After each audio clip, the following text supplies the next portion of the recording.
tonight we are going to make a sauteed asparagus and tomatoes. So this is a great side dish that would go with any protein. You can use, well, you can have it with fish, steak, chicken. You can even have, like if you have lasagna, you can have this on the side. But we're going to do asparagus and tomatoes, and the method that we're going to use is we're going to saute them. So when you saute, you're cooking at a really high heat, really fast with a little bit of fat. And when I say fat, that would be your butter or your oil. But the key to this is just to make sure that your pan is really hot and that you cook really fast with it. So that's what's happening when you're sauteing, because you want to get a good crisp or char on it, on your vegetables or whatever you're sauteing. You don't want to make it steam. So a lot of times you can do what is called sweating vegetables, and that's cooking them slower with a little bit more fat, and they will tend to steam versus the method that we're using today. So I have some fresh cherry tomatoes and some asparagus, and the fat that I'm using today will be olive oil. So I always like to get the mild tasting olive oil. It's not so strong. It has a very clean flavor to it.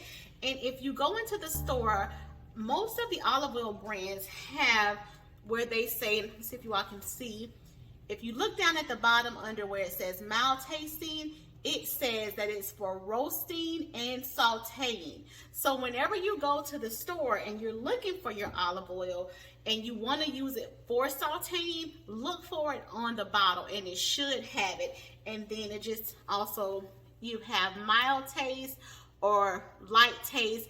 I'm not set on any particular brand of olive oil. This just happens to be the one that I had. So you can use any brand, but if you're going to saute, look for it on the bottle. The next thing that I want to show you all is asparagus. So a lot of times you get the question on where I don't know where to cut the asparagus at. So this is a little trick. Most asparagus, when they're fresh, and you want to make sure that they are fresh, they should snap at the portion where you would cut. So it's a little bit work of just cutting it, but I like to do it. So if you hold the asparagus and just bend it and it has a natural snap to it, that would be where we cut it. Now you can cheat a little, I would say, and maybe take this and hold it together with the rest of them and get a cut there. But I don't like to do it that way, but you can, because some of them will snap at a different point. So I'll show you again. We'll take this one, and you just want to hold it, and you just want to bend, and then it'll break. So I love that trick. I think it's fun. I like to do it a lot. And so this is what I did beforehand, and I cut it, but let's see. Do you see how flexy it is and how it keeps bending and it's not snapping? That's because you want to make sure, take it, bend it. This one's a little flexy, it's not as fresh.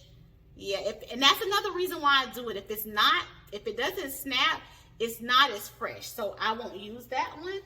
And I will literally do all of my asparagus that way, just to make sure that they are fresh as possible. So I am going to be bending and snapping away here just to get enough for a side dish. And depending on how many people you're preparing this for, I have about a bunch of asparagus. So it just depends on how many you are preparing. To service, you would do about 6 to 8 asparagus per person. So just a lot for that when you're making this dish. I love the snap, so I'm almost done with it. So while you are snapping, you can turn your pan on to get it hot. So I'm going to turn my pan on, and then once I get all the asparagus trimmed, I would say, I will, yeah, this one's, it snapped. That's good. I'll get the pan heating, and then I'll pan the camera down so you can see what I'm doing. And if you look, most of them are coming out pretty much around the same size. So that is a good thing. Also, asparagus can go bad really quickly. So you want to buy them as close to the day that you're going to use them to keep them as fresh as possible. So let's see. There we go. Almost done. We have a few more. So we're just going to get them all together. And if you see down here, and that's why sometimes people have a hard time with where to cut, because if you look at the bottom, you see the white portion of it, and that part is rough and fibrous, so we don't want to eat that. So you just want to get that off. Also, in this dish, you can blanch your asparagus ahead of time before you saute them. If you blanch them ahead of time, you need to do it far enough in advance so that you can drain them on a paper towel so that they can dry. You don't want any moisture in your dish when you're trying to saute. So even with my tomatoes, I washed them and then I dried them with a paper towel just to make sure I got as much moisture off of them as possible. So let's see. Two more and then we'll be done. Because you don't want to add any steam. You want it to saute and crisp. I like to add the tomatoes first because I like for them to blister. And when I say blister, you'll almost see it. They'll get like a charred skin to them. And so I like for that to happen first. And then you can season this dish with just a little bit of salt, pepper. You can use your, I prefer to do a no sodium seasoning. You can do a no sodium seasoning. Just keep it really, really light. Asparagus takes on flavor really well. So just a little bit of salt goes a long way. So we have the bunch of our asparagus ready to go. And I love how they were all about the same size. We have our olive oil that is meant to saute. And then we have our tomatoes. I have the pan warming. I'm going to go ahead and pan the camera down so you can see what I'm doing. Okay, we're getting ready to saute our asparagus and tomatoes. I have the pan. I started it on low and turned it up to medium. I'm cooking with gas, so if you are cooking with a regular cooktop and not gas, you may want to start it on medium and then turn it up. I have mine set at low and then I turn it up to medium, kind of rubbing my hand over the pot or the pan, and it feels pretty hot. I'm going to add just a little olive oil to kind of coat the bottom, less than a teaspoon. And the thing with sauteing, if you see the smoke, let me cut the fan on. The thing with sauteing is that it's going to be really hot and you may get some splatter. So that is why you want to make sure that everything is as dry as possible. And so just as a safety measure, I think I'm going to just get a paper towel and make sure before I add my tomatoes that they are dry. And I'm going to turn my pan to low because I have a really nice smoke happening. And I am going to grab a little bit of paper towel to make sure that my tomatoes are as dry as possible.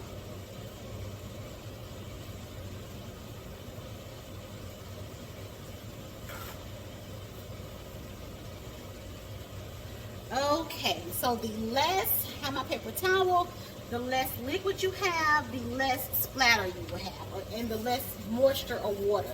So just drying if you can see, drying my tomatoes off a little bit more, and I'm just going to add them right to my pan. And they're going to start to sizzle and pop and blister. And that's what we want. See, that one's popping already if you saw that. And if you see the red one on the end that is starting to blister, and that's what I mean.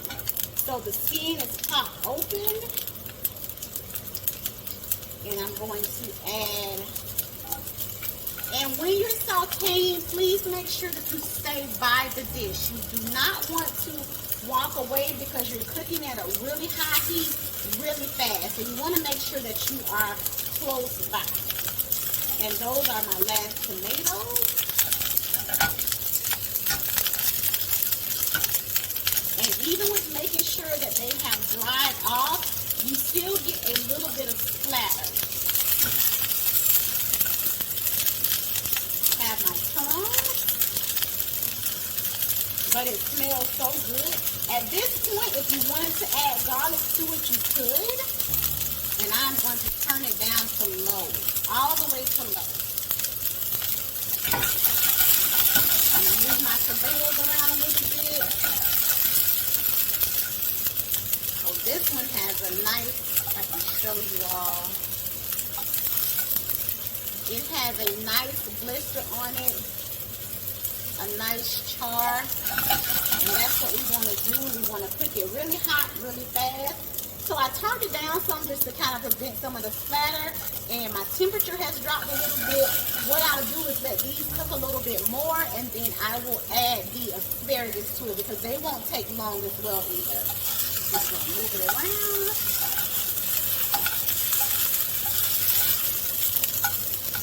If you see just all that beautiful color on the tomatoes, I love it.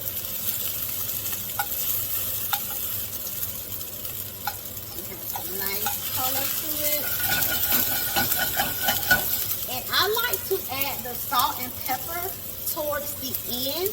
Just a little bit of salt, just a little bit of pepper. If you're watching your sodium intake, I like to add it towards the end because salt brings out moisture, which will tend to bring out the moisture in our tomatoes, and we're trying to get a good char or saute on these. So the tomatoes look good for me.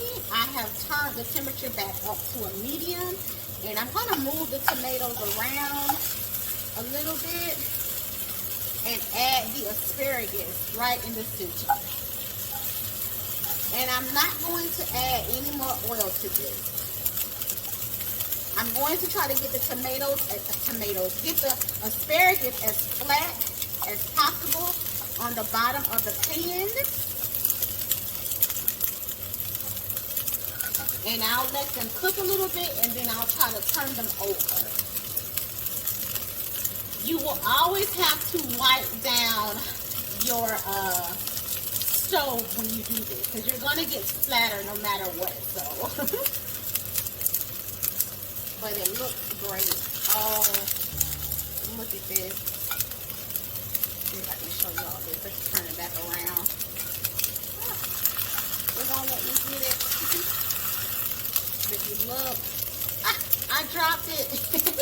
So I'll try to get another one to show you all. It came right off. But if you see, can you see just that nice color on there? And I'll turn them just a little bit. Oh, that one's beautiful. I'll turn them just a little bit so that the other side will get that saute or that nice char blistering on it. And then I'll start to move around our asparagus and let them cook. And if you see, our asparagus are starting to get some color on them as well. I'm going to turn the temperature back up. And because it's gas, I tend to watch it, and I may go from low to medium because you'll get some hot spots in your pan. So you just kind of want to watch it. That's why I mentioned before, when you're doing this dish, you do not want to step away from it.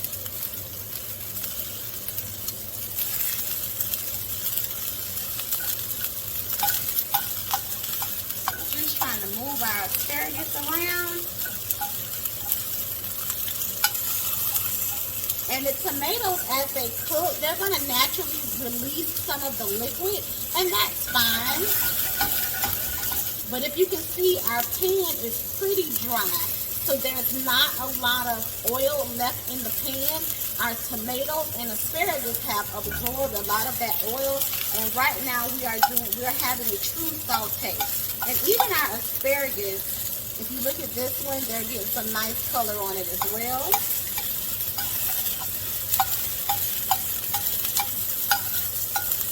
And I like my asparagus al dente. So as the color starts to change, as they go from almost a pale green to a brighter green, then I know that they're almost there. And I'll just check and kind of give it a little tug. And it's soft. It can probably go a little bit longer.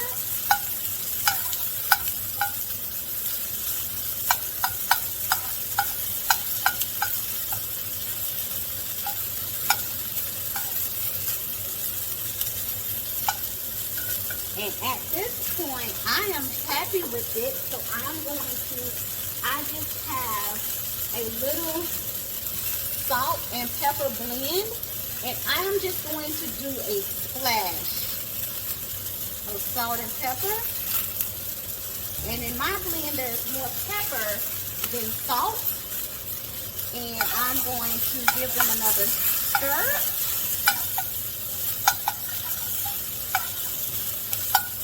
And they have nice color, they're soft. Our tomatoes are blistered like we want them. And we have the perfect sauteed asparagus and tomatoes.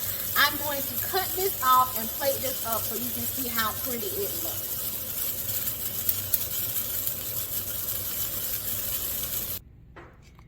All right, we have our finished sauteed tomatoes and asparagus. And it came out very nicely, really quick, really easy to do. Make sure you get off all of the moisture, any excess water, you want to get that off. A little bit of fat. Look for olive oil that says for sauteing. Watch it as it cooks. And enjoy.